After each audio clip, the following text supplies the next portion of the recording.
Sabi ko naman sa'yo, di ba? Huwag kang kakatok ng malakas, baka magising ang anak ko. Wala siyang alam dito. Pasensya na. Talagang ako ay makakalimutin na. Makakalimutin?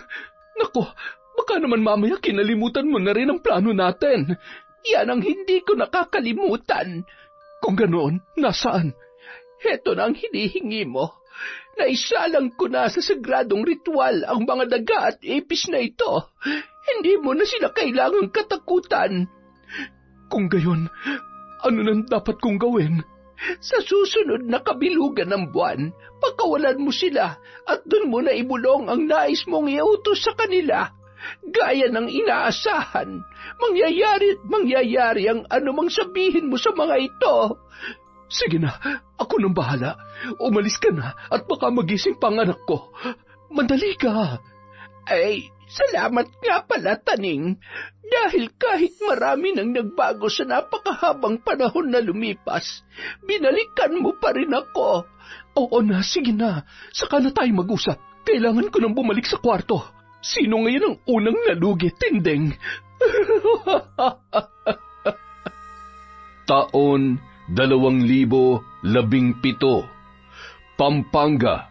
3:30 pa lamang ng madaling araw, nagbukas na ng kusina ang mag-inang sina Raizo at Taning para maghanda ng mga putahe sa kanilang karinderya. Ganoon sila kaaga naghahanda dahil sila ngayon ang may pinakamaraming customer. Sila ang pinakadinudumog dahil sa napakamura nilang mga paninda. Madalas may nangangatok na kahit sarado pa. Ganoon katapat sa kanila ang kanilang mga suki. Ngunit unang bukas pa lang ni Raizo sa lalagyan nila ng mga karne ay napasinghal na siya at bumuga ng hininga sa malayo. Nay, saan mo ba nabili to? Bakit parang may amoy na?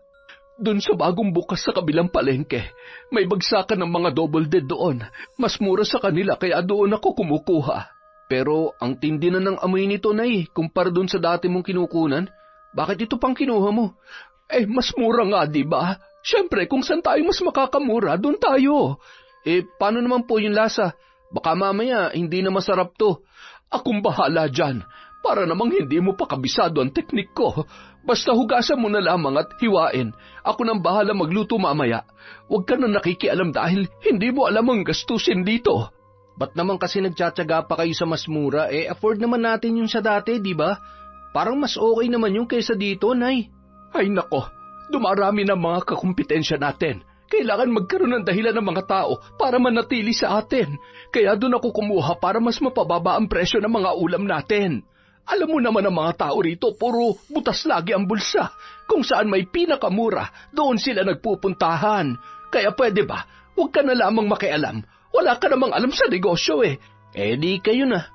Pero Nay, next week pala papasok na ulit ako sa trabaho. Medyo malayo nga lang dito, sa San Fernando po. Talaga? Mabuti naman kung ganon. Hindi bale, kukuha na lang ulit ako na makakasama rito. Baka naman may kakilala ka dyan na pwede mong ipasok. Naku, yun lang. Parang wala na Puro matataas ang ambisyon ng mga kakilala ko. Hindi papasok yung mga yun sa ganito lang. Si Mario pwede sana, kaso nasa Pangasinan na siya nakatira. Sayang naman. Sige, tapusin mo na lang ang paghuhugas mo dyan at ihahanda ko naman itong mga sahog. Matagal na silang gumagamit ng botya o patay na karne para sa karamihan ng kanilang mga niluluto. Madalas, idinadaan na lang yon ng kanyang ina sa matinding spices, suka at iba pang matatapang na pampalasa para matabunan ang amoy at lasa noon. Sinosobrahan din nila ang pagpapalambot sa karne para hindi mahalata na yun ay papasira na. Kadalasan din, kare-kare, menudo, adobo at iba pang ulam na maraming sahog at sarsa ang kanilang niluluto para matakpan talaga ang buong itsura ng karne. At dahil sa magaling dumiskarte sa pagluluto ang kanyang ina, nagagawa nito ng paraan para mapasarap kahit papaano ang mga putahe. Hindi pa rin yun kasing sarap ng luto sa malalaking restauran, pero mas napagtsatsagaan yun ng mga tao sa kanila kesa sa ibang karinderya na wala talagang lasa ang tinitinda. Sa ganoong paraan sila nakakahatak kahit papaano ng mga customer. Kaya naman, sila ang may pinakamalaking kita sa pwestong yun. Matagal nang tutol si Raizo sa ganoong diskarte ng kanyang ina. Mabuti na lamang may bagong trabaho na ulit siya, kaya hindi na siya magkakaroon ng dahilan na tumulong pa rito. Maging siya ay hindi na rin masikmura ang mga sirang karne na ginagamit pa nila para sa mga lutuin. Katulad ng dati, magbibigay na lang siya ng pera buwan-buwan sa kanyang nanay at yun na ang bahala sa lahat ng gastusin. Hindi niya na kailangang makisali sa diskarte noon sa kanilang negosyo. Uy, Aling Taning! Nasaan na yung paborito kong bulalo? Nakasalang pa, Karding. Konting hintay na lang at maluluto na yon. Grabe, ikaw na yata may pinakamaraming pila ngayon Abay, siyempre, ganun talaga kapag maganda at masarap magluto. Wow, Taning! Tama ka dun sa masarap magluto. Anong sabi mo? Paano naman dun sa maganda? Alam mo, mas mahalaga na masarap ka magluto at mabuti ang kalooban mo. Yun lang yun. Buisit ka? Bahala ka maghintay ng matagal dyan sa bulalo mo. Kinabukasan, nakipagkita si Raizo sa bayan sa kasintahan niyang si Althea. Anak yon ni Aling Janice na kapitbahay nila at kakilala rin ng kanyang ina. Matagal na rin yon sa kanilang lugar, bagamat hindi kapampangan katulad nila. Mahigit 1 taon na rin silang magkasintahan ng babae at pareho namang alam ng kanilang magulang ang kanilang relasyon. Papasok ka na pala ulit next week, mahal. Kaso ang layo naman. Bakit sa San Fernando pa? Doon lang kasi ako nakakita ng kumpanyang malaki ang pasahod pero 5 araw lang ang pasok . Mas malaki pang sasahurin ko ron kesa dyan sa dati kong trabaho sa kabilang bayan na 6 na araw na nga ang trabaho, mas mababa pa sa minimum. Saka lumalaki na rin kasi ang gastos namin kaya kailangan na talaga. Okay lang naman yon. Ang importante para din sa magulang mo yung ginagawa mo. So, bale, stay in ka ba doon? Hindi ko pa sigurado . Itatanong ko muna kung anong final schedule ko. Doon ko lang malalaman kung kailangan kong lumipat o pwede namang umuwi gabi-gabi. May part-time ba dyan sa papasukan mo? Baka naman pwede mo akong i-recommend. Bakit? Ayaw mo na ba dun sa fast food na pinagtatrabahuhan mo? Oo naghahanap na ako ng malilipatan. Sobrang toxic kasi tapos lagi pang late dumarating yung mga kapalitan ko. Minsan 1 oras silang late. Tapos kapag ako naman ang gumawa nun, ang dami-dami nilang sinasabi. Tapos ang dami na rin pinagagawa sa amin sa school. More on practical na kaya triple na rin ang pagod ko. Ang hirap ng pagsabayin. Alam ko meron pa kaming bakante. Hayaan mo, itatanong ko na lang ulit pagkabalik ko ron. Kaso, more on production ang hinahandle namin dun . Alam ko meron kaming back office kaso hindi ko sure kung may bakante sila ron . Okay lang ba sa'yo? Oo, okay na rin sa akin yon. Ang importante, kasama kita. Mas hindi ko mararamdaman ang pagod ko kesa dun sa mag-isa lang ako tapos walang kasama. Kaya sobrang nakakatamad nang magpatuloy. Ay, ikaw talaga. Hindi ka kasi nakikipag-close sa ibang tao . Samantala, araw ng Sabado, maaga pa lamang marami ng tao sa karinderya ni Aling Taning. May mga nakapila na sa labas at naghihintay ng bakanteng pwesto. Kasama ni Raizo ang isa nilang katiwala at nagtutulungan sila sa pagsiserve ng pagkain sa mga customer. Habang ang nanay niya naman ang nakatoka sa kusina at kasalukuyan pa ring nagluluto. Pagkatapos maibigay ang order ng isa nilang suki, may napansin siyang umupo sa bakanting pwesto sa dulo. Nagulat siya sa kanyang nakita. Kung hindi siya nagkakamali, ang matandang yon ay si Aling Dalisay. Kilalang mambabarang na nakatira sa isang baryo sa kanilang lugar. Nagtaka siya at napaisip kung ano ang ginagawa noon sa kanilang karinderya. Agad siyang pumasok sa kusina at kinausap ang kanyang ina. Nay, nandito si Aling Dalisay. Talaga? Ay, sige, ikaw na muna rito. Pupuntahan ko lang. Ha? Bakit po? Alam niyo po ba na pupunta siya rito? Oo, bakit? Ako nagpapunta sa kanya dito. Nay naman, bakit kayo nakikipag-usap sa taong yun? Anong kailangan niyo sa kanya? Bakit? Ano bang problema mo sa kanya? Kilalang kilala siya ng mga taga rito. Mambabarang yung matandang yun. Ang lumalapit lang sa kanya yung mga may gustong ipabarang, Nay. Ba't niyo siya pinapunta rito? Meron ba kayong ipapatrabaho sa kanya? Grabe ka naman. Pagkamalan ba naman akong magpapabarang? Huwag ka nga mag-isip ng kung ano-ano. Gawin mo na lang yung pinapagawa ko sa iyo dyan at pupuntahan ko muna siya. Ha? Saglit lang to. Wala nang nagawa pa ang binata nang tumalikod na ang kanyang ina at iniwan na siya sa kusina. Sa maliit na bintana na nagdudugtong sa labas ng kainan, nakita niya kung paano nilapitan ni Nanay Taning ang matanda. Pagkatapos ay bigla yung tumayo at doon sila tumuloy sa loob ng bahay. Gusto sana niyang sundan ng dalawa pero bigla niyang naamoy ang nasusunog na niluluto sa kawali, kaya agad niya yung nilingon at binaligtad. Pagsapit ng gabi, naisipan niyang lapitan muli ang ina na nag-aayos pa rin ng mga gamit sa kanilang kusina. Nay, ano na pag-usapan niyo ni Aling Dalisay? Wala naman. Bakit? Anong wala? Nakita ko kayong pumasok sa loob ng bahay. Imposible namang wala kayo na pag-usapan. Bakit ba nakikialam ka na naman sa mga bagay na pang matatanda lang? Wala ka bang gagawin sa kwarto mo? Nay, hindi ako matatahimik hanggat hindi niyo sinasabi kung ano talagang pakay niyo sa kanya. Bakit niyo ba siya pinapunta rito kanina? Anong pinag-usapan niyo? Alam mo, ikaw, nakakainis ka rin minsan, ha? Masipag ka naman, mabait at magalang. Pero minsan may pagkatsismoso ka rin eh. Yan ang ayaw ko sa'yo, alam mo ba yon?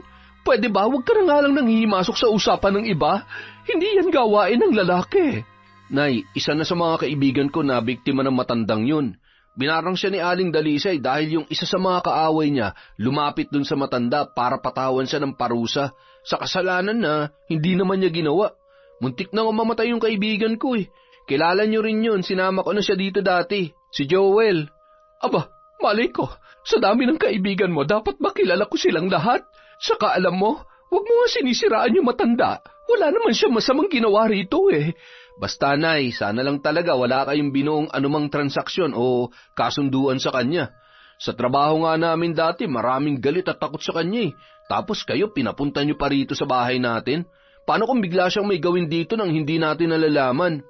Ang tanong, may nangyari ba? Wala naman, di ba? Kaya pwede ba, anak, doon ka na lamang sa kwarto mo kung wala ka rin namang matinong sasabihin? Hindi na sumagot ang binata. Kaya naman, kinabukasan kay Althea na lang niya sinabi ang kanyang mga nasaksihan. Nagtataka lang talaga ako eh. Hindi naman kasi kaklose ni Nanay yung Aling Dalisay na yun. Ni hindi nga namin yun nakakausap eh. Nasasalubong lang namin sa dati sa daan nung bata pa ako. Tapos minsan, nagbabatian lang, lalo na nung dito pa yung nakatira. Pero mula nung lumipat yun sa baryo, hindi na namin siya nakakausap ni Nanay at hindi na rin sila nagkukumustahan. Umunlad na rin ang buhay namin ni Nanay nun kahit nawala si Tatay. Nagkaroon kami ng negosyo, nakapagtapos ako at nakapagtrabaho na rin. Kaya nagtataka talaga ako kung bakit kahapon bigla na lang nagbalik ang matandang yun dito at pinapasok pa talaga ni Nanay sa loob ng bahay namin. Ano kayang pinag-usapan nila? Alam mo, naririnig ko lang dati ang pangalan ni Aling Dalisay eh. Alam ko mambabarang daw siya at kaya raw siya lumipat dun sa baryo dahil mas malapit dun yung mga hayop at insektong ginagamit niya sa mga ritual niya. Pero ano pa ba talaga meron sa kanya? Kasi kahit medyo nakakatakot siya, parang hindi naman ganun karami yung mga galit o takot sa kanya dito. Hindi naman siya tinuturing na banta sa lugar natin. Pero bakit ayaw na ayaw mo sa kanya? Dahil nga binarang niya yung kaibigan ko kahit wala namang kasalanan. Nangyari yun 10 years ago. Hindi pa tayo magkakilala at iba pa yung nakatira nun sa bahay nyo. Basta, mahabang kwento. Hindi lang talaga ako komportable tuwing nakikita ko yung matandang yun. Akala mo lang mabait siya dahil tahimik at hindi nananakit. Pero kapag may nakaaway ka at pinabarang ka sa kanya, nako, hindi yun magdadalawang isip na patawan ka ng barang kahit kilala naman niya na mabuti kang tao. Pwera na lang kung mahalaga ka siguro sa kanya. Kaya masisisi mo ba ako kung bakit ayaw ko sa kanya? Baka mamaya kung ano nang pinag-usapan nila ni nanay. Kaya hindi talaga ako matahimik. Alam mo, medyo nag-overthink ka lang eh. Wala namang masamang nangyari, tapos wala ring nangyayari dito sa paligid natin. Mas mabuti pa siguro kung wag mo na lang siyang isipin. Mag-focus ka na lang dun sa bagong work na nilipatan mo. Minsan nagiging malaking problema din yung labis na pag-iisip eh. Kilala mo naman ako, di ba? Kahit nun pa man talagang OA na ako mag-isip. At yun ang lagi nagliligtas sa akin sa kapahamakan. OA man sa paningin ng iba, pero nag-iingat lang ako, no? Ayoko may mapahamak sa amin. Walang mapapahamak, magtiwala ka lang. Alam mo, may hindi pa pala ako nasasabi sa'yo tungkol sa Aling Dalisay na yon. Ano naman yun? Dati nung nandito pa sa Pinas si Papa, di ba mahilig siya mamigay ng bigas, pagkain at relief goods tuwing bumabagyo? Isa yan si Aling Dalisay sa mga nabigyan namin noon. Naaalala ko pa nga, pinapasok pa siya mismo ni Papa sa bahay namin at inabutan siya ng personal na tulong. Isa yata siya dati sa mga pinaka-naapektuhan dito eh. Nawalan siya ng bahay at nasiraan din ng mga gamit dahil sa bagyo. At dahil siya lang yung pinakamatanda rito, ang daming binigay na tulong sa kanya ni na Papa at Mama. Sobrang laki naman ng pasasalamat niya. Hindi nga ako makapaniwala nung malaman ko na mambabarang pala siya eh. Kasi hindi halata sa itsura niya nung una ko siyang nakita. Matagal na yun. Ibang-iba na siya ngayon.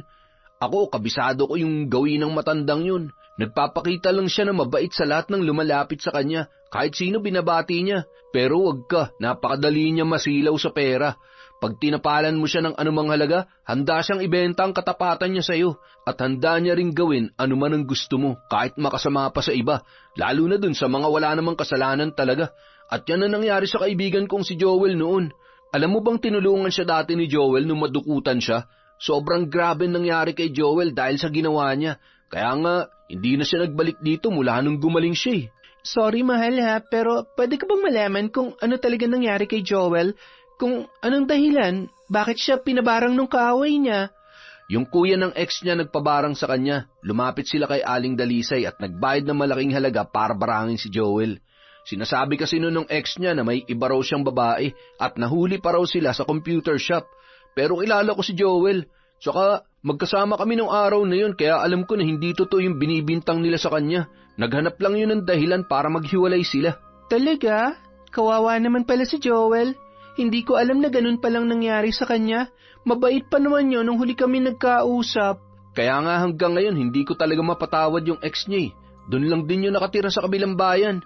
Malapit sa dating pinagtatrabahuan ko. Madalas ko pa nga yung makitang tambay sa tindahan kasama yung bago niyang jowa eh. Ang dugyot nilang tingnan. Hayaan mo na yun, mahal. Gaya nga ng sabi ko kanina, huwag ka na lang muna mag-isip masyado hanggat wala pang nangyayaring kakaiba. Baka wala naman talagang masamang balak yung nanay mo nung kausapin niya si Aling Dalisay. Ay, ewan ko ba sa kanila? Makalipas ang ilang linggo, nagdagdag na ng isa pang tauhan si Nanay Taning sa karinderya. Si Raizo naman naging abala na sa bago niyang trabaho na medyo malayo sa kanilang lugar. Tuwing Sabado at Linggo na lang siya nakakauwi sa magulang para maghatid ng pera at pasalubong at para na rin bisitahin ang kanyang nobya. Doon na siya nangungupahan malapit sa bago niyang pinapasukan. Nung araw na yon, namasyal silang muli sa paborito nilang tambayan sa bayan habang magkasalo sa iisang pagkain. Masaya nilang tinatanaw ang makukulay na bulaklak at halaman sa paligid habang nakaupo sa taas ng isang puno. Doon siya sinagot ni Althea, kaya doon din sila naglalagi tuwing gusto nila ng pribadong oras para sa kanilang dalawa. Kumusta ka nga pala mahal sa apartment mo? Okay ka ba doon? Oo, malawak tapos may sarili pa akong kwarto. Kapag may oras ka, sumama ka rin sa akin doon para makita mo. Sige, next time. Nga pala, balak magtayo ni Mama ng karinderya eh. Nung isang araw lang niya sinabi, padadalhan daw siya ng puhunan ni Papa. Ha? Talaga? Eh di maganda yun.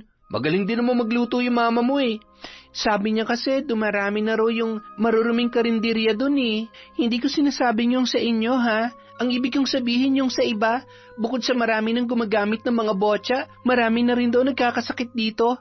Kaya gusto niya magtayo ng karinderya na may malinis na luto at lugar para naman may bago sa panlasa at paningin ng mga tao. Ano sa palagay mo? Sa tingin ko, maganda yun para magkaroon din ng magandang alternative ang mga tao rito. Pero ang tanong, kaya ba niya maghintay? Alam mo kasi, sa dami ng mga kainan sa atin na nagpapaligsahan sa pagpapamura ng mga pagkain nila, baka mahirapan kayong makisabay kung malinis na luto ang gagawin nyo. Ibig kong sabihin yung fresh yung karne na gagamitin, tsaka mas mahal kasi yun kumpara sa nauusong botya ngayon dito sa atin. Naisip na rin nila yon, kaso gusto pa rin talaga niyang ituloy eh. Naniniwala kasi siya na kapag natikman ng mga tao yung luto niya, magkakaroon din kami ng mga customer na babalik-balik sa amin kahit pa hindi ganun kamura. Ayos yan, support kita dyan, mahal. Kaso yun nga lang, baka makalaban niya ang karinderya ni mama mo. Halos magkalapit lang kasi ang bahay natin eh. Ayos lang ba yun sa inyo? Wala namang problema sa amin yun. Gaya nga ng sinabi ko, mas maganda na may alternative ang lahat. Saka sa totoo lang, tinatamad na rin akong tumulong kay nanay. Isa rin kasi siya sa mga gumagamit ng bulok na karni. Ilang beses ko na siyang sinabihan tungkol doon pero ayaw niyang makinig. Kaya buti na lang may bago na akong trabaho kaya hindi ko na siya kailangan tulungan doon araw-araw.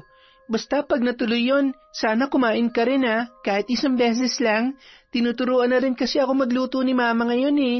Gusto ko rin kasi siyang tulungan mag-manage doon. Basta kahit anong gawin mo, lagi akong susuporta sa'yo. Dahil mahal na mahal kita, Althea. Mahal na mahal din kita, Raizo. Salamat at palagi mo akong binibigyan ng oras kahit gaano ka kabisi. Pagkatapos nilang magbonding, muli silang namasyal sa bayan hanggang sa lumubog na ang araw.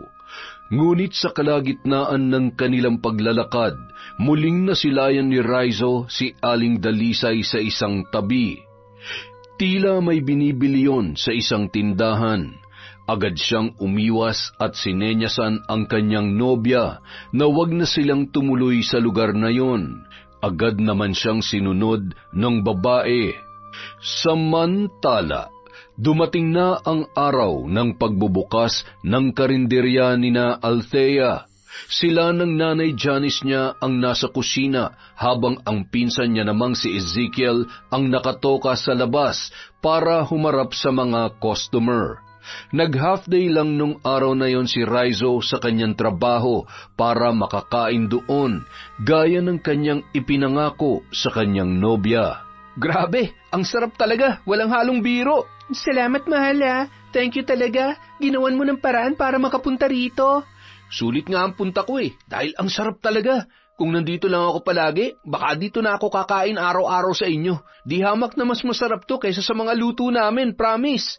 Talaga? Naks naman.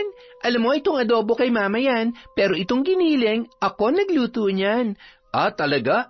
Pareho naman masarap Pero itong giniling kasi, paborito ko na talaga to noon pa man At ayos din ton sa'yo Medyo maanghang at kumpleto pa sa sahog.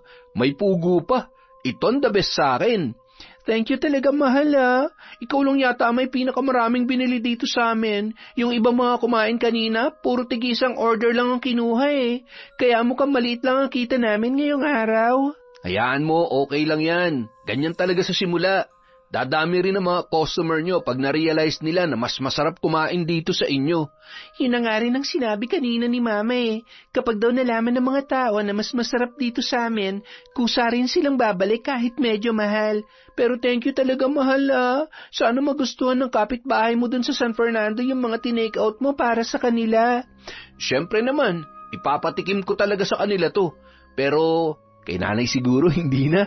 Baka kasi sumpongin na naman ng inggit yun Ikaw talaga? Ipagdala mo rin yung mama mo para matikman niya rin. Kahit wala nang bayad yon. Sagot ko na. Talaga? Sige, mamaya. Siya nga pala. Pumapasok ka pa ba sa work mo? Nagre-render na lang ako. Next month, hihinto na ako. Pinapahinto na kasi ako ni Papa Gusto niya kasi natulungan ko na lang daw si Mama sa karinderya para hindi na raw namin kailangan kumuha ng maraming tao. Oo nga naman. Tama naman yun. Bakit naman kasi kailangan mo pang pumasok Pinadadala naman kayo lagi ng Papa mo. Choice ko naman na maging working student kahit hindi kami kapos sa pera.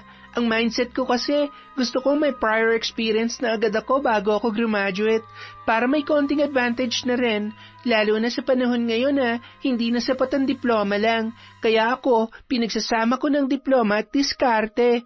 Ang sipag talaga ng girlfriend ko, kaya mahal na mahal kita eh. Makalipas ang ilang linggo, unti-unti nang nagkatotoo ang napag-usapan ng magkasintahan. Nagbabalikan na ang mga dating kumain sa karinderya ni na Althea dahil napagtanto ng mga yon kung gaano kasarap at kalinis ang kanilang niluluto. Kahit may kamahalan ng konti, nagtiyaga ang mga yon na bumalik para kumain. Sabi pa ng ibang customer, hindi na raw baling magbayad sila ng mahal. Ang mahalaga ay mabusog sila sa kanilang kinakain. Hindi raw gaya ng sa iba na nagkalat na karinderya na sobrang mura nga pero nakakaumay ang lasa.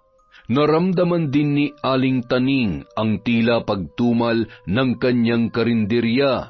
Napansin niya na karamihan ay doon na pumupunta sa pwesto ni na Janice.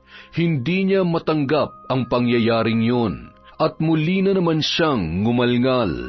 Walang hiya yung Janice na yan. Tinuring ko pa naman siyang kaibigan. Tapos ganito lang ang gagawin niya sa akin.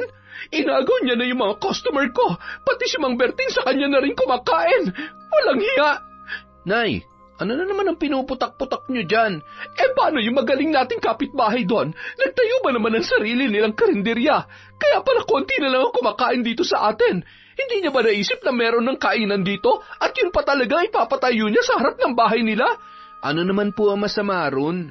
Wala namang batas na nagbabawal magtayo ng karinderya kapag meron na sa malapit. Alam mo, ikaw pilosopo ka talaga no? Ang sakin lang, asan yung pakikisama niya? Sa dinabi namin ang pwedeng ipatayo, bakit ganun pa talaga? Tsaka, magnobyo ko yun ang anak niya. Ako pa talagang kinalaban niya. Meron na nga tayo eh. Tsaka ano ba meron sa kainan nila at bakit siya ang dinudumog ngayon? Sa tingin mo, kailangan natin magbaba pa ulit ang presyo? Ano na naman po ang gagawin nyo para mapababa pa ulit ang presyo? Kukuha na naman kayo ng mas bulok na karne. Hindi nyo ba alam na hindi naman talaga yung presyo ang tinitingnan ng mga tao, kundi yung lasa, tsaka sariwang pagkain?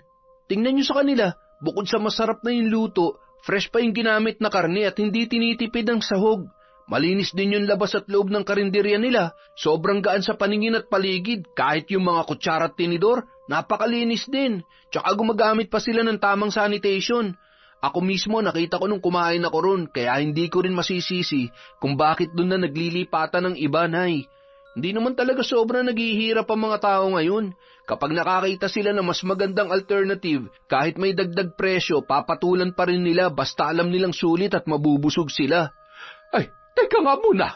Bakit parang lagi mo na lamang kinakampihan ng babaeng yan? Pansin ko para mas pinupuri mo pa sila kesa sa akin, ha? Ano bang pinakain sa'yo nun, ha? Boyfriend ka lang naman niya, ha? Nilalason niya na bang utak mo? Oh, kayo naman yata ngayon ang OA mag-isip, Nay. Matapos niyo akong sabihang OA dahil sa pakikialam ko sa pinag-uusapan niyo ni Aling Dalisay. Paano naman kasi?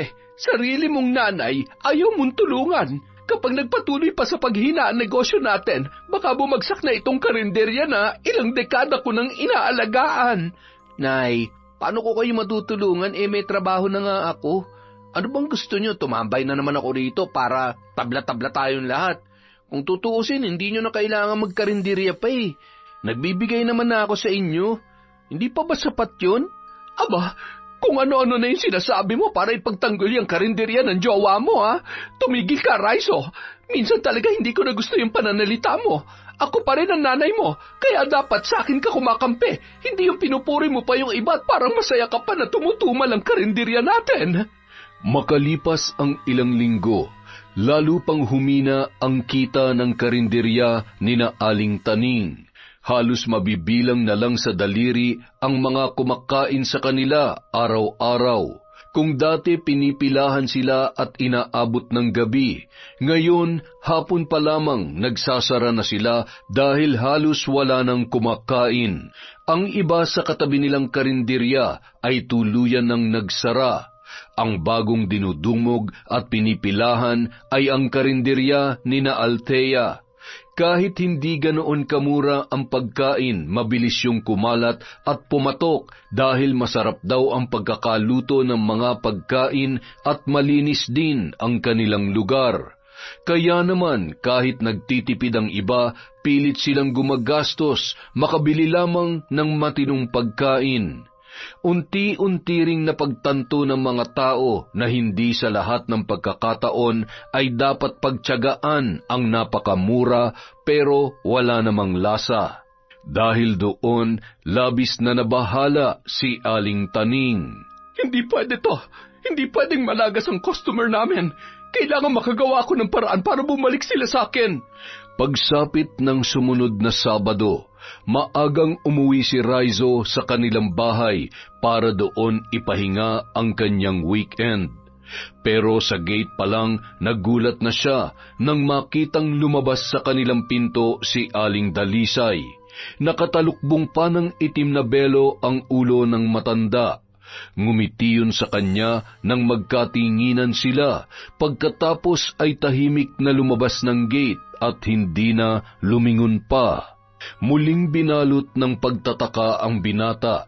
Agad niyang kinausap ang ina tungkol dito nang makapasok na sa loob ng bahay. Nay, ba't nandito na naman si Aling Dalisay? Anong ginawa niya rito?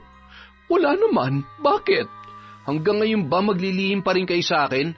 Ano ba talaga kasi ang pinag-usapan yung dalawa? Wala ka na ron. Usapan ng matatanda yun, kaya pwede ba? Huwag mo munang ginugulo ang utak ko. Kararating mo lang eh. Magbihis ka nga muna ron. Ay, nako. Hindi na nakipagtalo pa si Raizo sa kanyang ina at dumiretso na lamang sa kanyang kwarto. Pero nang makapunta siya sa kusina, nakita niya na may nakapatong na maliit na bote sa lamesa. Noon niya lang yun nakita sa mga gamit nila, kaya sinubukan niyang tingnan ang laman. Parang isang langis na kulay pula at may kakaiba ring amoy. Hindi niya mawari kung ano yun. Hindi naman mabaho pero napakatapang sa ilong. Pakiramdam niya bibigat ang buong katawan kapag inamoy niya pa yon ng matagal. Agad niya yung binitiwan nang marinig ang yabag ng paa ng kanyang ina, saka siya dali-daling dumiretso sa banyo para umihi. Nang sumunod na linggo, may nasagap siya na hindi inaasahan. Madaling araw pa lang ay nagising na si Raizo. Medyo mabigat ang kanyang pantog kaya agad siyang lumabas at dumiretso sa banyo para magbawas. Pagkatapos noon, naabutan niya ang kanyang ina na kausap muli si Aling Dalisay sa labas ng kanilang pintuan. Dahil doon, kumunot na naman ang kanyang noo. Habang wala sa kanya ang atensyon ng dalawa, palihim siyang lumapit sa mga yon at pinakinggan ang kanilang pinag-uusapan. Salamat, Apong Dalisay. Oo, tama ka. Sobrang epektibo nga yung binigay nyo. Bigla nagkaroon ng kakaibang sarap yung mga niluto ko mula nung sinunod ko yung mga sinabi ninyo. Umaasa ako na mababawi ko ulit yung mga nawalang customer ko dahil dito. Maraming salamat ulit, Apong Dalisay, ha? Walang anuman, Taning. Basta wag mong kalilimutan yung mga itinuro ko. Pagkatapos mong mahalo lahat ng mga sangkap na kailangan, doon mo ilalagay ang dugo mo, saka mo papatakan ng langis na binigay ko. At kapag nahalo mo na lahat, 2 patak lang ang kailangan sa bawat putahe para magkaroon ng kakaibang sarap. Oo naman, hindi ko kalilimutan yan. Nalista ko nga sa papel yung pagkakasunod-sunod eh. Sana lang talaga makabawi ako agad. Hindi talaga ako papayag na maagawan ako ng customer ng buwisit na Janice na yon. Hindi siya magpapabagsak sa akin. Kapag naubos na ang langis, sabihan mo lamang ako para magawan pa ulit kita. Medyo matagal kasing gawin yan. Mahaba-haba ang proseso at maraming ritual na pagdaraanan. Sige, kapag lumakas ulit ang karinderya ko, magpapagawa ako ulit. Huwag ka mag-alala, titriplehin ko pa ang bayad sa'yo. Malaki na ang sahod ng anak ko ngayon, kaya mas malaki na rin ang may bibigay ko. Labis na nagulat si Raizo sa kanyang mga narinig. Agad siyang umatras at bumalik sa kanyang kwarto. Hindi siya makapaniwala na yun pala ang dahilan kung bakit lumapit ang nanay niya sa matandang mambabarang. Agad niya yung sinabi kay Althea nang sila ay magkita. Seryoso? Pwede rin palang gawing gayuma ang dugo? Oo naman, matagal na naming alam yan sa probinsya sa Siquijor. Marami sa mga kakilala namin doon ang gumagamit ng sarili nilang dugo para gawing gayuma sa mga taong gusto nilang mapasa kanila. Pero hindi lang gayuma ang pwede mo magawa doon. Marami ka pang pwedeng gawin. Gaya na lang ng ginawa ni Aling Dalisay na pampasarap ng mga pagkain, pampatibay ng mga gamit, at pwede rin pampagaling ng karamdaman. Maraming kayang gawin ng mga mambabarang. Hindi lang puro pagbibigay ng sakit ang kaya nilang gawin. Kapag nakapunta ka sa probinsya namin, marami kang makikitang mambabarang at mangkukulam doon na mas makapangyarihan pa kay Aling Dalisay. Ay, buwisit talaga. Umaandar na naman ang pagiging inggitera ni nanay. Ganun naman siya palagi kahit nun pa eh. Kapag may nakikita siyang umaangat na iba, gagawin niyan lahat para pigilan ng mga yun. O di kaya, pipiliting lampasan ang tagumpay nila sa kahit na anong paraan.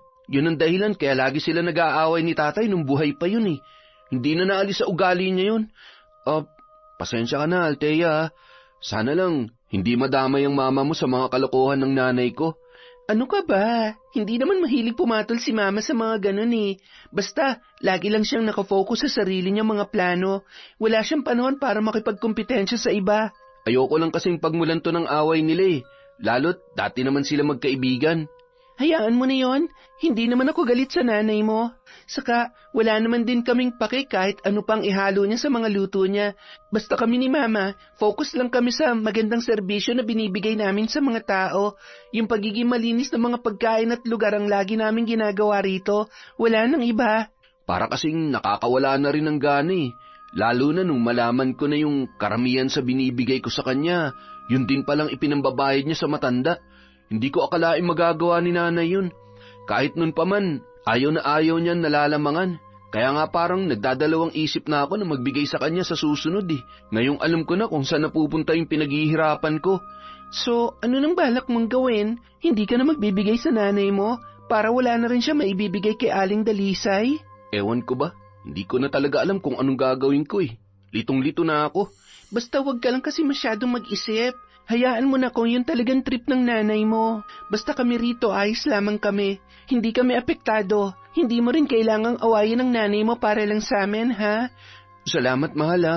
Tsaka, pasensya na talaga kayo.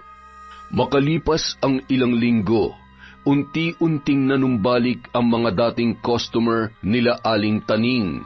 Maging si Raizo ay napansin na marami na ulit ang pumipila sa kanila. Sa pagkakataong yun, ang karinderyanan nila at nina Althea ang pinakadinudumog sa buong lugar. Lalo tuloy siyang nag-alala para sa panig ng kanyang nobya. Sa tuwing may nakakasabay kasi sa pag-unlad ang kanyang ina, madalas ay sinusumpong ang bulok na pag-uugali nito na dati niya nang kinaiinisan. Para bang may allergy ang kanyang nanay sa nakakamit na tagumpay ng iba. Nawawala yun sa tamang wisyo at kung ano-ano ang pumapasok sa isip para lang pigilan ang iba na makasabay sa kanya. Katulad nung araw na yun, habang inoobserbahan niya ang kanilang karinderya ay narinig niyang kausap ng ina ang ilan sa mga suki nito. Kung ano-anong paninira ang pinagsasabi niya laban sa kainan nina Althea. Sa kabilang banda, medyo natakot din siya dahil mukhang umepekto na ang gayuma na ibinigay ng matanda. Isa yung uri ng gayuma na kaya magpasarap ng sobra sa mga putahe para balik-balikan yon ng mga customer na makakakain. Bukod sa muling pagdami ng kanilang parokyano, napansin niya na 2 hanggang 3 beses na bumabalik ang mga ito para muling kumain. Para bang dito na sila nag-aalmusal, nagtatanghalian at naghahapunan. Minsan nga, pati yung ibang ulam ay ginagawa na rin nilang merienda, bagay na hindi naman nila ginagawa noon. Hindi makapaniwala si Raizo Halos hindi niya masikmura na makita ang mga yon na kumakain, lalo't batid niya kung saan galing ang isa sa mga sangkap sa gayumang inihalo roon. Ngunit sa kabila ng lahat, nanatili pa ring matatag ang karinderya ni na Althea. Kahit nagkaroon na ulit ng kahati ang mga ito sa dami ng customer, marami pa rin ang kumakain sa kanila araw-araw at malaki pa rin daw ang kanilang kinikita. Kaya naman, hindi na lang niya kinumpronta muli ang ina tungkol dito. Lagi siyang pinapaalalahanan ng kanyang nobya na huwag makikipag-away sa kanyang ina dahil hindi naman daw nakakaapekto yon sa kanilang negosyo. Sa paglipas ng mga buwan, hindi akalain ni Rizzo na mas titindi pa ang sitwasyon. Isang araw, nakita niyang nagkasagutan sa gitna ng daan sina Aling Janice at ang kanyang nanay. Nakita niya rin na inaawat ang dalawa ng kanyang nobya. Agad niyang pinuntahan ng mga ito at nakiawat na rin siya. Agad din namang natapos ang gulong yon.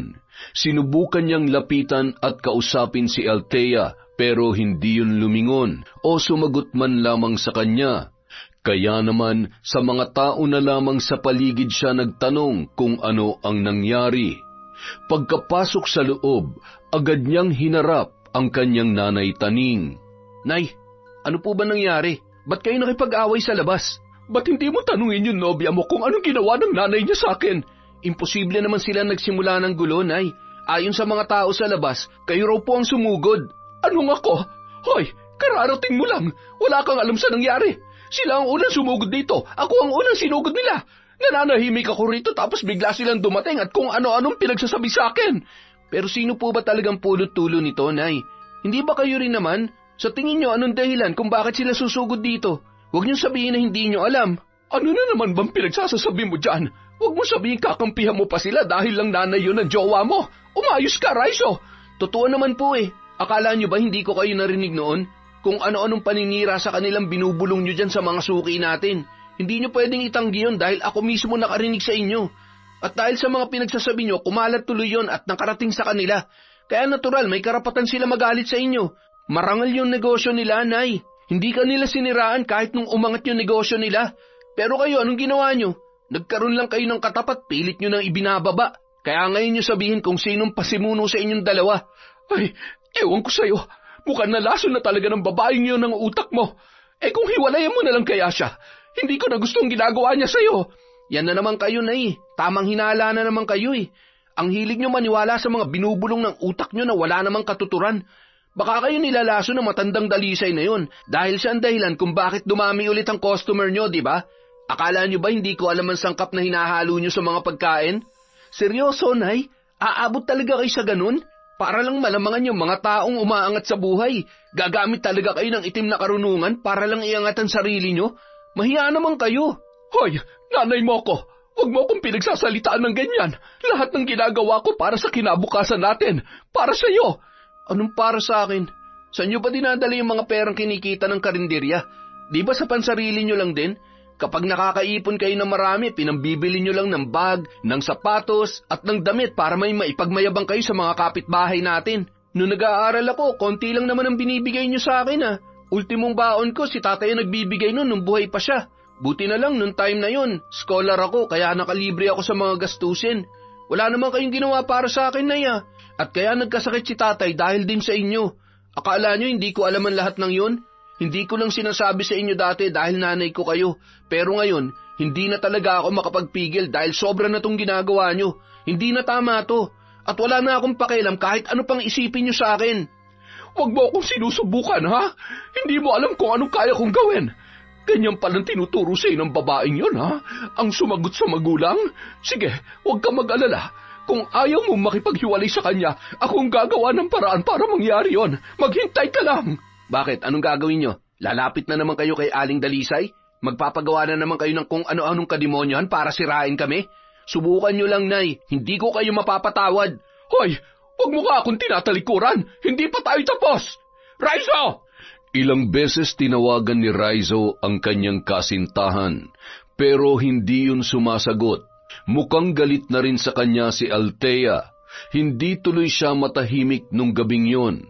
Kaya naman, kinabukasan, agad siya nagpunta sa bahay ng mga yon, ngunit wala doon ang babae. Sa halip, ang pinsan nitong si Ezekiel ang kanyang nakausap. Tol, nasan si Althea? Wala siya rito eh. Saan kaya siya nagpunta? Ang bili niya, huwag ko raw sabihin sa'yo. Ha? Baka naman pwede mong sabihin. Boyfriend niya naman ako eh. Ang kulit mo rin eh, no? Kasasabi lang, di ba? Huwag ko nga raw sabihin sa'yo. Ba't hindi mo respetuhin yung desisyon ng pinsan ko? Huwag mong pilitin, ayaw ko makausap. Baka lang kasi makumbinsi mo siya. Sige na naman oh. Nakikiusap ako, tol. Alam mo, payo lang ha. Kapag may galit sa'yo yung jowa mo, huwag mong pilitin makipag-usap kung ayaw talaga. Lalo lang yun magagalit at lalo kang iiwasan. Buti pa, bigyan mo ng panahon para makapagpahinga at makapag-isip. Huwag mo munang sabayan ang init ng ulo. Lalo na't hindi rin biro yung ginawa ng nanay mo sa mama niya. Intindihin mo na lang. Oo, sige. Babalik na lang ako sa susunod na araw. Pero hihingi rin sana ako ng pabor, tol. Baka naman pwede mo siyang sabihan na gusto ko siyang makausap. Pakisabi, hindi ko naman kinakampihan si nanay. Galit din ako sa mga ginagawa nun. Oo, sige, pero ang dami kong trabaho ngayon eh. Labag na nga sa loob ko na nandito ako tapos kukulitin mo pa ako. Wala nang nagawa pa si Raizo kundi ang umalis na lamang. Nagpalipas muna siya ng ilang araw at kahit masakit sa kanyang loob, pinilit niya ang sarili na wag munang kulitin sa text o tawag ang kanyang kasintahan. Makalipas ang ilang araw, muli niyang binalikan ang karinderya ng kanyang kasintahan. Mabuti na lamang naabutan niya ang babae sa harap at nag-aabot ng order sa mga customer. Akala niya ay lalayo yon at itataboy siya. Mabuti na lamang at lumapit din yon sa kanya. Pagkatapos ay sinenya siyang lumabas at doon sila nag-usap sa isang gilid. Napadalaw ka. Mahal, galit ka ba sa akin? Ang totoo niyan, hindi na. Pasensya na sa nangyari nung nakaraan. Medyo nadala lang kasi ako ng emosyon ko eh. Ayos lang yun, naiintindihan ko. Ako nga dapat humingi ng tawad sa inyo ng mama mo eh. Kasi alam kong yung nanay ko talaga nagkamali. Noon pa man narinig ko na siyang may sinasabi tungkol sa inyo nung makita niyang umaangat na kayo. Kaso wala akong ginawa para pigilan siya. Pasensya na ulit ha. Kalimutan mo na yon. Saka malamig naman ang ulo ni mama ngayon. Hindi na siya galit. Kahit siya medyo nagsisi rin daw sa ginawa niya na pagsugod. Hindi lang daw niya napigilan yung sarili niya nung una dahil sobrang nagulat daw siya sa mga ibinalita sa kanya. Isa kasi sa mga suki namin dito nagsabi tungkol sa mga pinagsasasabi ng nanay mo. Sobrang nasaktan siya ron kaya nadala din ang emosyon niya. Salamat ha. Ang importante, okay na tayo. Yun lang naman ang inaalala ko eh. Hayaan mo, gagawin kong lahat para kausapin siya at para hindi na maulit yung nangyari. Ayoko kasi na maapektuhan yung meron tayo sa kung anumang away ng mga nanay natin eh. Salamat mahal ha, naiisip mo yung mga ganyang bagay. Huwag ka mag-alala, sasabihan ko rin si mama. Saka tingin ko hindi naman siya galit sa'yo eh. Labas ka sa anumang sama ng loob niya sa nanay mo. Nakakapanghinayang nga lang lalo na't close naman sila dati. Pero na-appreciate ko yung pag-amin mo sa pagkakamali ng nanay mo at hindi mo siya pinagtatakpan. Paano? Okay na tayong dalawa ha? Bukas babalik na ako sa trabaho at baka sa susunod na Sabado na ulit ako makauwi. Sana wala nang maging problema sa atin dahil hindi ako makapagtrabaho ng maayos eh. Huwag ka mag-alala, hindi naman ako galit sa'yo, kaya huwag mo nang isipin yon. Kita na lang tayo ulit sa susunod na Sabado. Ipapatikim ko sa iyo yung bago naming recipe. Wow, ayos yan! Sige! Uy, Althea, nasaan ka na ba? Nandyan na! Bakit ba kailangan mo pang sumigaw? Nakakagulat ka naman. Wow, mukhang nagkabati na magjowa. Huwag mo sabihin hindi ka natutulong dito porket nag-uusap na kayo. Hinahanap ka ng babae sa loob, kulang daw yung sukli mo. Ha? Paanong kulang? Tama naman yung bilang ko ah. Kaya nga pumunta ka na rito. Mamaya na kayo maglandian dyan. Asikasuhin mo muna yung trabaho mo. Binabadrip nyo na naman ako eh. at agad nang nagpaalam si Althea sa kanyang nobyo. Habang nasa biyahe si Rizzo papunta sa trabaho, muli na namang nakipagkita ang kanyang ina kay Aling Dalisay.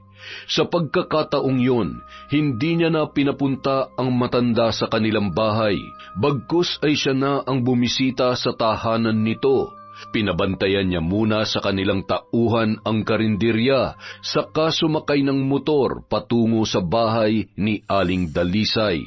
Pagpasok sa bahay ng matanda, bumungad sa kanya ang mga kagamitan noon sa pambabarang, kabilang na ang mga garapon na naglalaman ng hayop at insekto, mga manika na halos kasing laki ng sanggol, at mga tuyong dahon at palay na dinudurog para ihalo sa ilang mga sangkap at gamot na kanyang tinitimpla. May kakaibang amoy rin ang loob, pero tiniis niya lamang yon alang-alang sa kanyang plano. Anong sadya mo rito, Taning? Anong may paglilingkod ko? Yun na nga. Nabalitaan mo naman siguro yung nangyari, di ba? Yung naging pag-aaway namin ng kapitbahay kong si Janice. Oo, nabalitaan ko yon. Alam mo, natutuwa rin ako sa'yo. Hindi ka talaga papayag na malamangan ng iba. Alam ko rin naman na ikaw lang ang nakakaintindi sa akin. Kaya huwag ka mag-alala. May dala ulit akong pera dito. Pwede mo ba akong tulungan? Sige lang, walang problema. Ano pa ang gusto mong mangyari? Gusto kong bigyan mo ng sakit yung Janice na yon. Patawan mo siya ng barang. Sigurado ka ba dyan? Hindi mo ba naisip na kapag may nangyari sa kanya, ikaw ang unang paghihinalaan, lalo na ng anak mo? Hindi ba't sinabi mo na kasintahan niya ang anak ng dati mong kaibigan? Kaya nga ang gusto ko, bigyan mo siya ng sakit na hindi mahahalatang galing sa barang. Di ba kaya mo namang gawin yon? Oo, kaya kong lumikha ng mga sakit na walang bakas ng pambabarang. Yung uri na may pagkakapareho sa malalang sakit sa mundo na karaniwang alam ng mga doktor. Sa parang yon, hinding-hindi sila maghihinala na barang ang dahilan ng pagkakasakit niya. Yun ang gusto ko. Gawin mo yun sa kanya. Kaya lamang, hindi basta-basta ang ganong uri ng barang. Kung mga pangkaraniwang barang lang ang gagawin natin, may kasamang insekto, isang beses na ritual lang ang aking gagawin at mabilis nang kakalat sa buong katawan niya ang sumpa. Pero kung gusto mong maikubli ang pagkabarang sa kanyang katawan at maging kahawig lang ito ng isang normal na sakit, hindi isang beses ginagawa ang ritual na yon. Tuloy-tuloy lang yon hanggat gusto mo siya magkasakit at ikaw mismo ang gagawa noon. Ituturo ko sa iyo kung ano ang mga kailangan mong gawin. At tuwing sasapit ang 12:00 ng hating gabi, gagawin mo yon sa iyong tahanan para manatili ang sakit niya. Handa ka ba sa iyong kailangang gawin? Nakahanda ako, kaya lang hindi ba mahirap yung ritual na yan? May kasama bang dasal? Hindi pa naman ako marunong magbasa ng Latin.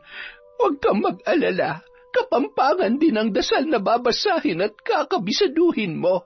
Halika sa aking silid, ipapakita ko sa iyo kung anong ritual ang gagawin mo gabi-gabi. Sumama siya sa matanda sa kwarto nito. Mas marami yung kagamitan sa pambabarang na naroroon. At sa bandang gilid may malaking aparador na naglalaman ng maraming libro. Karamihan ay lumang aklat na panahon pa ng kanilang mga ninuno.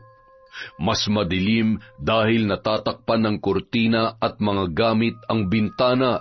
Walang masyadong pumapasok na hangin kaya agad siyang pinagpawisan. Pero tiniis niya pa rin at sinikap na panoorin ang ritual na isinasagawa ng matanda. Nakita niya kung paano nito tinusok ng karayom ang katawan ng isang malaking insekto. Pagkatapos ay dinasalan niya yon sa kanyang palad, saka itinapat sa kandila hanggang sa yon ay masunog. Ang abo ng insekto ay ipinasok niya sa isang maliit na bote, saka pinatakan ng langis na kulay berde. Pagkatapos, muli niyang dinasalan yon, gamit ang sariling wika ng kanilang probinsya. Pagkuway sinulat niya ang buong pangalan ni Johnny sa isang papel at isiniksik sa loob. Itago mo ang boteng ito sa lugar na hindi makikita ng anak mo para hindi kanya mabuko. Pag alis mo mamaya, bibigyan kita ng maraming bote at mga sangkap. Kapag malapit na maubos, balikan mo ako rito para mabigyan kitang muli. Ito ang gagawin mo tuwing 12:00 ng hating gabi. Iwasan mong makita ito ng anak mo o ng ibang tao. Dahil kapag winasak o binasag nila ang bote, mawawala ng bisa ang sumpa. Naiintindihan mo ba? Opo, nauunawaan ko. Pero pwede bang pakisulat na rin sa papel ang mga yan para siguradong hindi ko makalimutan? Ay nako, daig mo pa ang matanda. Sus, ang laki-laki naman ang binabayad ko sa iyo eh. Sige na, isulat mo na ulit yung mga kailangan kong gawin. Sa dami ba naman ang pinapagawa mo dyan ay imposibleng matandaan ko lahat yan. Eto na. Pero doble ang isisingil ko sa iyo. 5,000 na ang bayad dito. May pera ka ba? Oo, walang problema dyan. Basta kailangan magdusa ng babaeng yon. Pagkatapos maisulat ng matanda ang lahat ng proseso, agad din niyang iniabot ang bayad. Ilang sandali pa, nagpaalam na si Aling Taning at agad na umalis para wala nang makakita sa kanya. Kapag nagkasakit ka, wala nang mag-aasikaso ng karinderya nyo dahil ikaw na ang aasikasuhin nila. Babagsak na kayo at ako na ulit ang dudumugin ng lahat. Humanda ka sa aking babae ka. Nung sumunod na Sabado, tinupad ni Raizo ang kanyang pangako sa kanyang nobya. Pinuntahan niyang muli ang karinderya nito at doon siya kumain. Gaya ng dati, pinatikim uli ng babae ang bagong putahe na kanyang niluto. Grabe, ang sarap talaga. Alam mo, ang bilis mo talaga matuto. Biruin mo, hindi mo naman ginagawa to dati pero ngayon, halos kapantay mo na yung mga luto ng mama mo. The best ka talaga, mahal. Salamat, mahal ah. Ikaw rin kasi ang dahilan kaya sinikap ko na matutong magluto. Gusto ko na mapasaya kita sa pamamagitan niyan. Teka, nasan pala yung mama mo? Hindi ko yata siya nakita dun sa kusina ninyo. Ang totoo, nagpapahinga siya ngayon sa kwarto. Ilang araw na kasi siyang may sakit eh. Kami na muna ng pinsan kong si Ezekiel ang kumikilos dito. Ah, ganun ba? Ilang buwan na ba si Ezekiel dito? Buti pumayag siyang manatili ng ganung katagal. Diba sabi niya, ayaw niya rito dahil naiinip daw siya? Nagrereklamo na nga eh. Gusto niya na kasing umuwi sa kanila pero sabi ni Tito, magstay muna siya rito para makatulong sa amin. Binabayaran pa rin naman namin siya. Reklamador lang talaga yung lalaking yon. Pero seryoso, ang sarap talaga nito ah. Mukhang mapaparami na naman ang kain ko at masisira na naman ang diet ko. Ikaw talaga? Sige, kumain ka lang. Makalipas ang ilang linggo, mas lumala pa ang sakit ng ina ni Althea. Akala nila nung una, pangkaraniwang sakit lamang ang dumapo sa kanya. Pero habang tumatagal, parami ng parami ang kanyang mga nararamdaman. Hanggang isang araw, namumula ang mga mata ng babae nang magkita silang muli ng kanyang nobyo. Labis na nag-alala si Raizo para sa kanya. Bakit mahal? Ano ba talaga nangyari? Sabihin mo sa akin. Mahal, si nanay. May autoimmune disease daw siya. 3 na raw, magkakasabay. Ha? Ano? Paano nangyari yun? Ba't ang bilis naman yata? Tsaka bakit ngayon lang lumabas? Yun nga rin ang pinagtataka ng mga doktor eh. Ang bilis kumalat ng sakit niya. Ang bilis din dumami. Ang masaklap pa dyan, wala sa mga ospital dito ang kayang gumamot sa kanya. Kaya naman ang sabi ni Papa, ipapasundo niya raw si Mama at dun sa ibang bansa ipapagamot. Ano? Ibig sabihin, aalis kayo dito? Parang ganun na nga. Hindi ko alam kung kailan niya kami ipapasundo, pero kung sakaling mangyari yon, sana huwag ka magbago ha.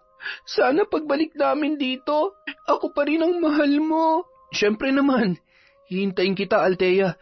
Handa akong maghintay kahit gaano pa katagal. Basta, para sa paggaling ng nanay mo, ipagdadasal ko siya, kayong dalawa. Salamat. Maraming salamat, mahal. Habang naghihintay sa pagsundo sa kanila sa ibang bansa, palala naman ng palala ang kalagayan ni Janice. Isinugod na siya sa pinakamaganda at pinakamahal na ospital sa Maynila pero wala pa ring nagbabago. Maging ang mga doktor doon ay nagtataka na kung bakit hindi nila mapagaling ang ginang. Butit nagpaiwan ka rito, mahal. Sino nga pala nagbabantay sa mama mo ngayon? Ayoko naman talaga magpaiwan. Kaso, nakiusap siya sa akin na umuwi raw muna ako para mabantayan tong tindahan. Ayaw niya kasing sukuan agad to eh. Sayang naman daw yung mga nasimulan namin, lalo na't malaki-laki na rin ang ginastos niya rito. Ganun ba? Pero, sinong kasama mo rito? Ayun, si Ezekiel pa rin. Nakakainis na nga eh. Lagi na lang nagdadabog. Gustong-gusto na talagang umuwi sa kanila. Hinihintay ko na nga tumawag si Papa eh. Gusto ko siyang pakiusapan na kumbinsihin si Mama na isara muna to para mabantayan ko siya ron. Iba pa rin kasi talaga kapag akong nandun eh. Hayaan mo, sigurado makakabalik ka rin kaagad dun. Sana nga. Hoy Althea, yung niluluto mo rito nasusunog na. Oo na, sandali lang. Pwede mo naman tingnan eh. Alam mo naman may kausap ako rito eh. Kailangan ba bantayan pa kita dyan? Ang dumi-dumi ng kamay ko sa kalilinis dito tapos paglulutuin mo ko. Bumalik ka nga muna ron at magtrabaho ka. Panira talaga kayo ng araw eh. Dahil doon, nagpaalam ng muli si Althea sa kanyang nobyo.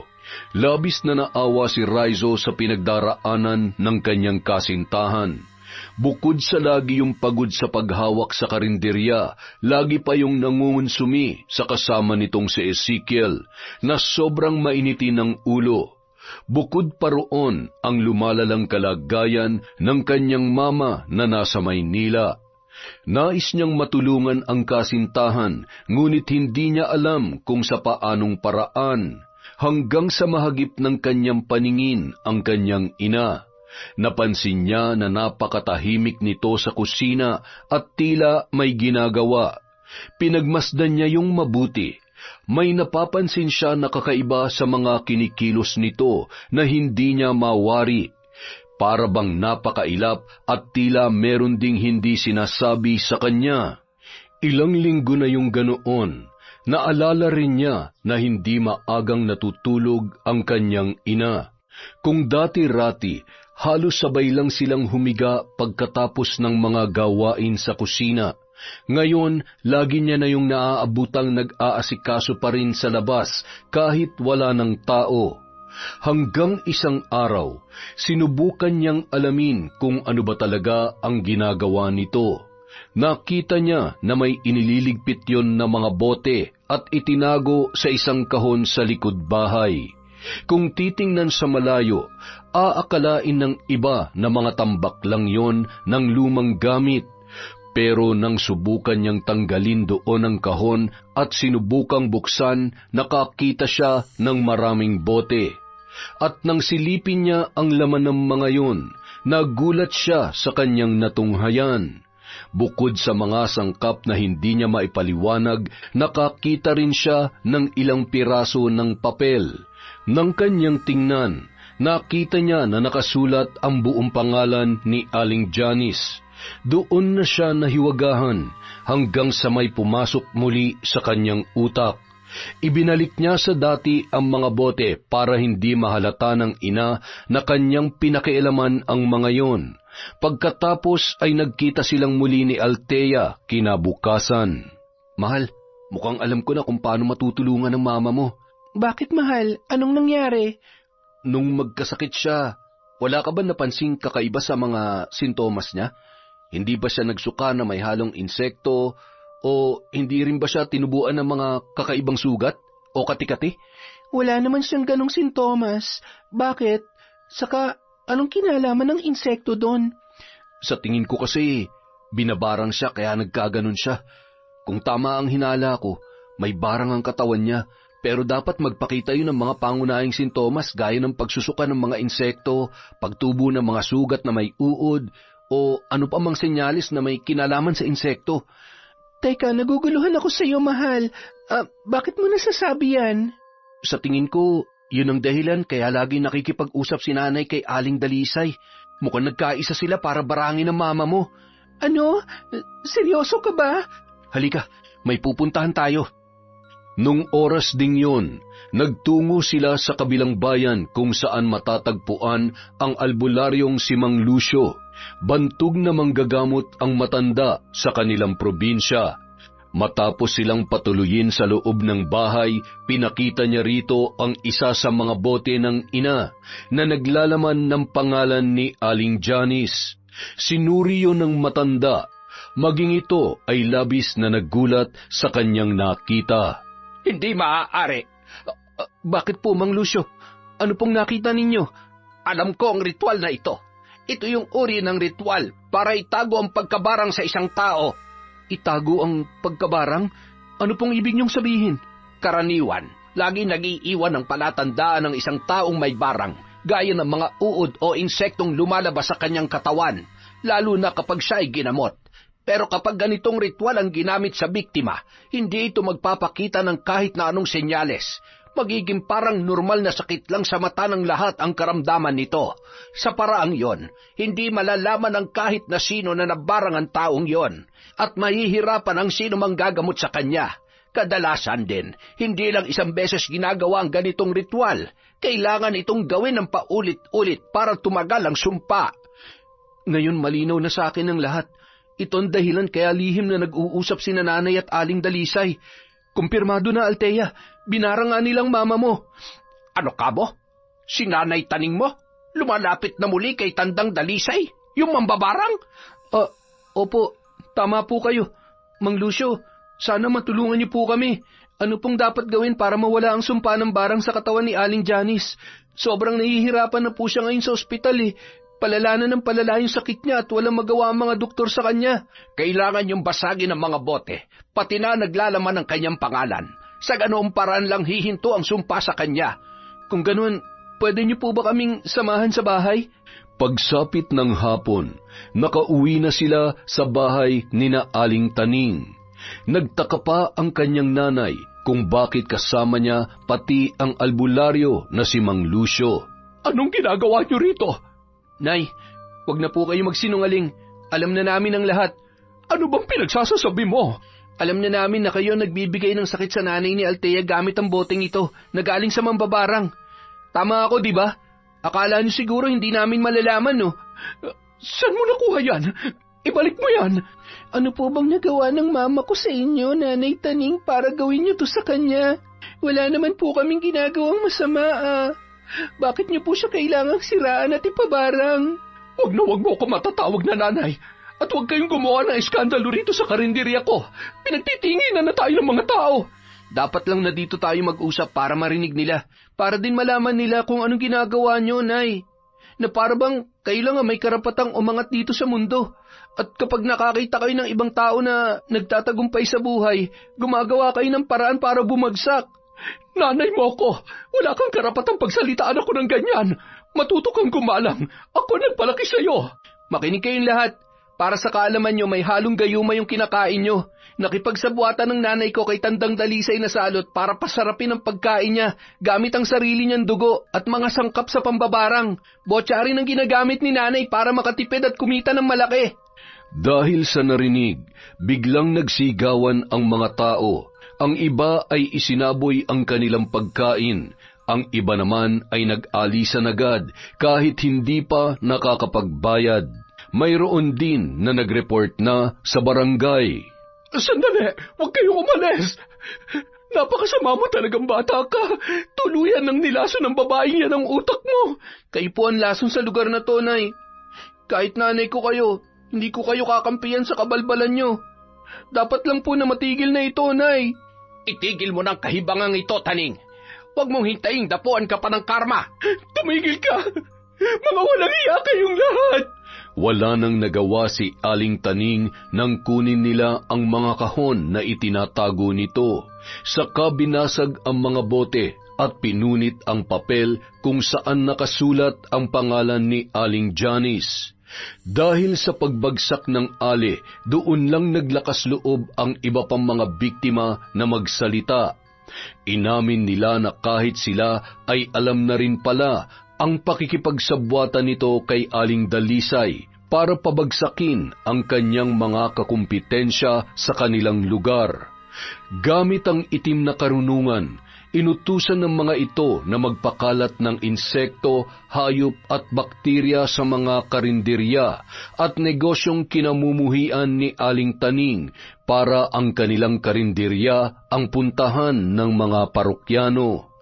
Dahil sa nangyari, nagawa nilang ipahuli si Aling Dalisay na nakikipagtulungan din pala sa iba pang mga karatigbayan para sa ibang uri naman ng pambibiktima.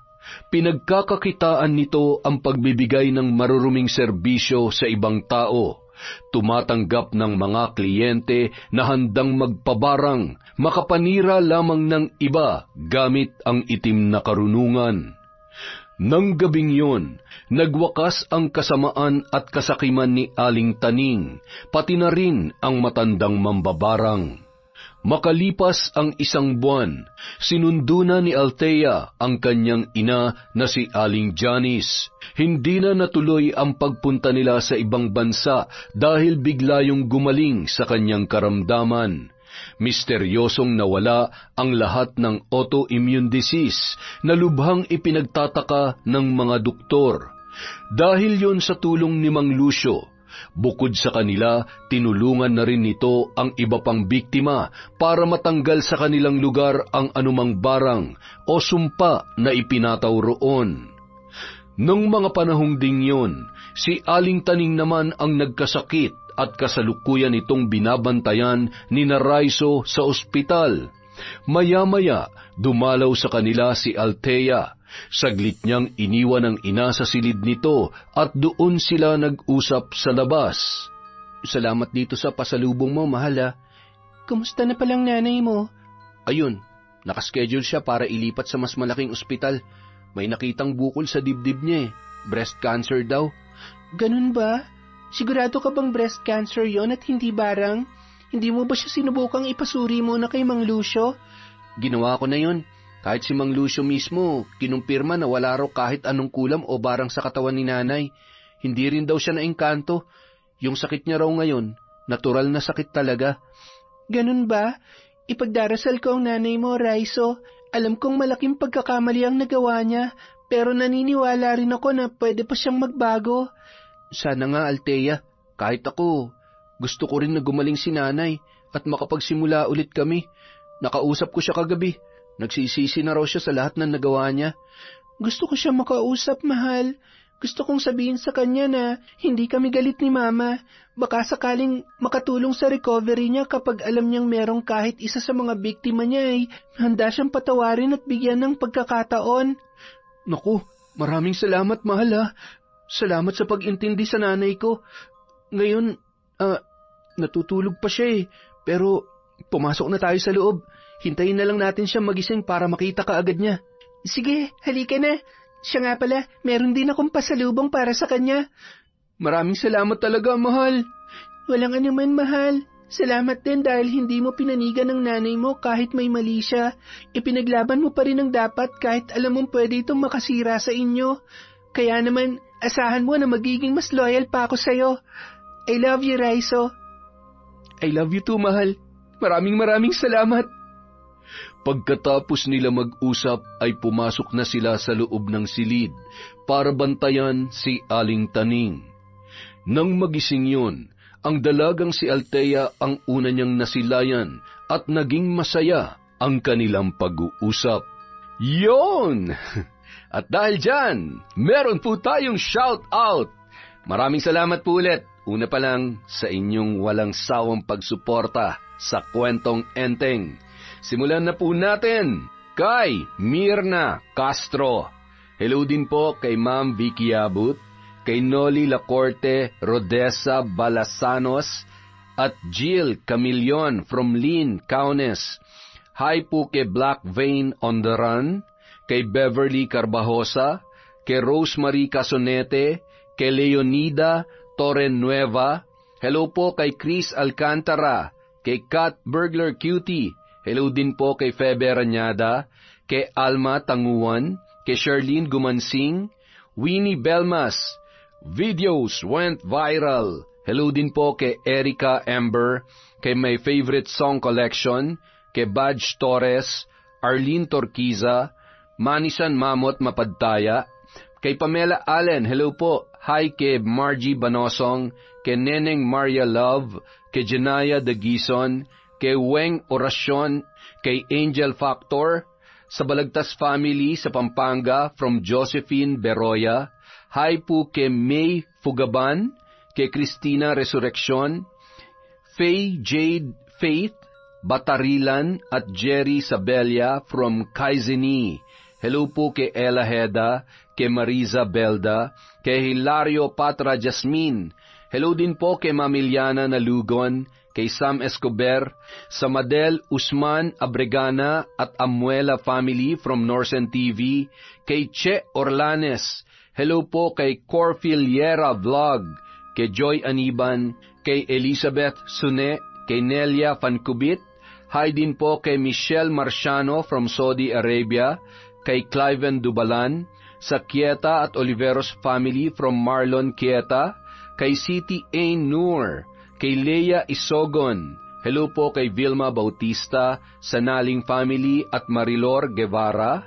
Hi po kay Ira Liano, kay Rose Ann Rama, kay Rogelio Moresquita, Monica Nieves, Honey Austria, sa mga taga Qmart from Pinsan, Virgil Latore. Hello din po kay Jovelyn Galo at kay Via Pau. Maraming salamat po sa walang sawang pagsuporta sa Kwentong